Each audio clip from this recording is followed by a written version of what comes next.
I'm Polish and I live in Forêt with my husband and our two daughters. About 15 years ago, I decided to leave the world of academia and I moved to the private sector, and I've been working for creative media agencies. And since 2018, I'm also the textile artist behind Atelier Blasson. I became interested in creative arts about 7 years ago when I actually asked for a sewing machine, and actually it took me nearly a year to unwrap it. And it was just the moment when my daughter was born, and then I also wanted to sew my own clothes for her.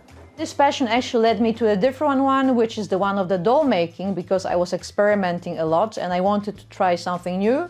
And this is how I discovered the world of the textile art.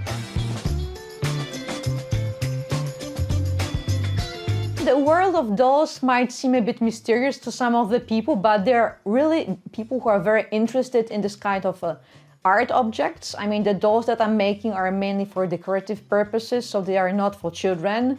And they are made entirely out of natural materials, meaning that I use wool to basically sculpture the doll. I use normally natural hair, which I need to assemble one by one, so it really takes 2 days to create hair for a doll.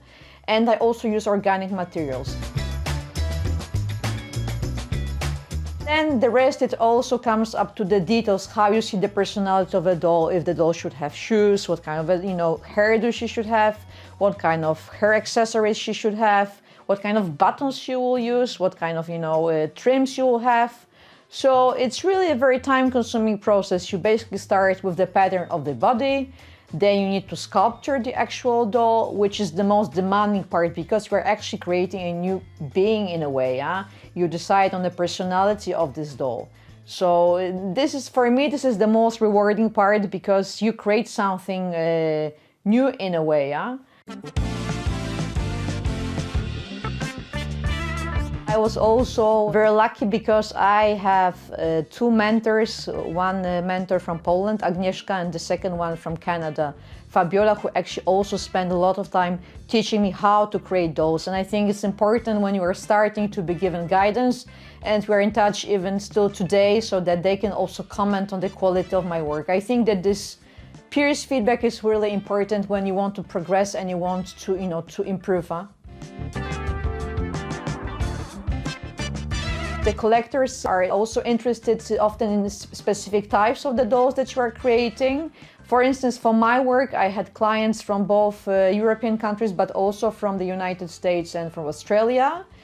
And in most of the cases, these people basically use these kind of dolls for decorative purposes as part of, of how they see their interior design at home. I never create the same doll twice. I need novelty all the time. I need to experiment with the materials, the way I approach the topic. I get often inspired by nature, and I also get inspired a lot by my daughters. So sometimes they would draw something and it will just give me some food for thought for creating the prototypes. There is still a lot of things you need to do if you would like to find a buyer. So I very often actually take my dolls with me to the park, onto the forest for the photo shootings. I think that given the way how they are made and what is their appearance, this is a good environment for them to be presented.